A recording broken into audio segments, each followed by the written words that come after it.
PM Modi ने छात्रों से मुलाकात की। आप सरकार में छात्रों के भविष्य को नुकसान पहुंचने का जिक्र किया।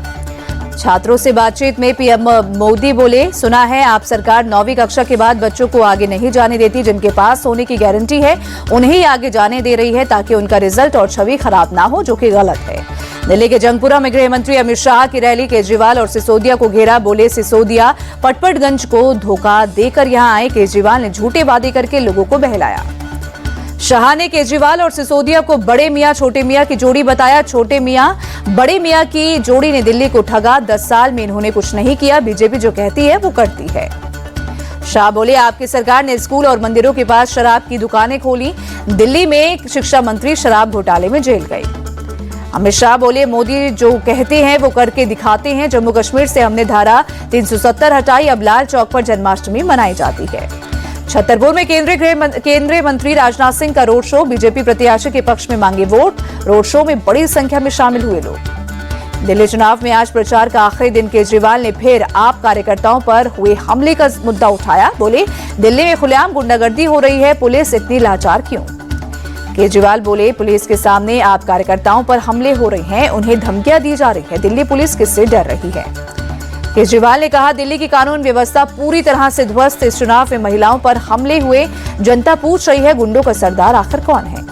केजरीवाल का बीजेपी पर अटैक। बोले, एक तरफ शरीफों की पार्टी तो दूसरी तरफ गुंडों की पार्टी है। जनता ने गुंडे को हराने का मन बना लिया। डबल इंजन आ गया तो लोगों को कुचल देगा। केजरीवाल ने दिल्ली में आपकी फिर ऐतिहासिक जीत होने की बात दोहराई। बोले, बीजेपी अपनी सबसे बुरी हार की ओर बढ़ रही है। आपकी ऐतिहासिक जीत निश्चित। केजरीवाल को लेकर बोले गिरिराज सिंह, दिल्ली में केजरीवाल से सबसे बड़ा गुंडा कोई नहीं। अफवाह फैलाकर उन्होंने गरीबों के साथ गुंडागर्दी की। गिरिराज सिंह बोले, केजरीवाल ने गरीबों को धोखा दिया। 10 साल से वो दिल्ली में गुंडागर्दी कर रहे हैं। नई दिल्ली से बीजेपी प्रत्याशी प्रवेश वर्मा ने तालकटोरा स्टेडियम का नाम बदलने का ऐलान किया। बोले, 8 फरवरी के बाद तालकटोरा स्टेडियम भगवान महर्षि वाल्मीकि के नाम पर किया जाएगा। प्रवेश वर्मा बोले, ये चुनाव दिल्ली को बचाने वाला चुनाव है। 10 साल में केजरीवाल ने कुछ नहीं किया।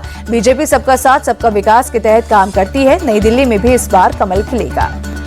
दिल्ली में कैलाश गहलोत के समर्थन में संबित पात्रा ने मांगा वोट। बिजवासन विधानसभा में किया चुनाव प्रचार। बीजेपी नेता संबित पात्रा ने केजरीवाल पर साधा निशाना। कहा, फार्म हाउस में केजरीवाल ने टैंकर माफियाओं को बैठाया था। लोगों को साफ पानी को लेकर हो रही है दिक्कतें। बीजेपी ने दिल्ली में घुसपैठियों का मुद्दा उठाया। आम आदमी पार्टी पर किया अटैक। संबित पात्रा बोले, घुसपैठ कराने में आपकी बड़ी भूमिका। दिल्ली में बांग्लादेशी और रोहिंग्यों की बढ़ोतरी हुई है। पात्रा बोले, दिल्ली में घुसपैठ का काफी गहरा असर। दिल्ली की डेमोग्राफी में बड़ा बदलाव आया। घुसपैठियों के फर्जी वोटर कार्ड बनाए जा रहे हैं। दिल्ली चुनाव पर बोले केंद्रीय मंत्री पीयूष गोयल, जनता डबल इंजन की सरकार लाने के लिए उत्सुक। बीजेपी की जीत निश्चित है। आपने दिल्ली को विकास से वंचित रखा। दिल्ली में पूर्वी शालीमार बाग में मनोज तिवारी का रोड शो। बड़ी संख्या में शामिल हुए लोग। दिल्ली के वजीरपुर में बीजेपी सांसद मनोज तिवारी ने चुनाव प्रचार किया। बोले, 5 फरवरी को आपदा जाएगी और बीजेपी आएगी। मोदी की गारंटी पर जनता को भरोसा। उत्तराखंड सीएम धामी ने दिल्ली के करोल बाग में बीजेपी प्रत्याशी के पक्ष में रोड शो किया। बड़ी संख्या में शामिल हुए लोग। दिल्ली के बदरपुर में बीजेपी प्रत्याशी के पक्ष में रवि किशन ने रोड शो किया। बड़ी संख्या में शामिल हुई जनता। दिल्ली चुनाव पर बोले बीजेपी नेता संजय जायसवाल, दिल्ली की जनता ने बीजेपी को जिताने का संकल्प लिया। हमारी ऐतिहासिक जीत होगी। देश और दिल्ली को मोदी की गारंटी पर भरोसा। दिल्ली के जंगपुरा में प्रियंका गांधी ने चुनाव प्रचार किया। घर घर जाकर कांग्रेस प्रत्याशी के पक्ष में मांगे वोट। फलों की रेहड़ी पटरी लगाने वालों से भी मुलाकात की। आप और बीजेपी को लेकर बोले, नई दिल्ली से कांग्रेस प्रत्याशी संदीप दीक्षित, दिल्ली की जनता आप और बीजेपी से परेशान। लोग कांग्रेस के कार्यकाल को याद कर रहे हैं। दिल्ली के आदर्श नगर में पंजाब सीएम भगवंत मान का रोड शो। आपके समर्थन में जनता से मांगे वोट। रोड शो में बड़ी संख्या में शामिल हुए लोग। दिल्ली चुनाव पर संजय राउत बोले, दिल्ली की केजरीवाल की सरकार वापस आएगी। उन्होंने जनता के लिए अच्छा काम किया है। दिल्ली चुनाव पर बोले आंध्र सीएम चंद्रबाबू नायडू, मौसम और राजनीतिक प्रदूषण से दिल्ली के लोग चिंतित। दोनों ही खतरनाक। आप सरकार का मॉडल फेल।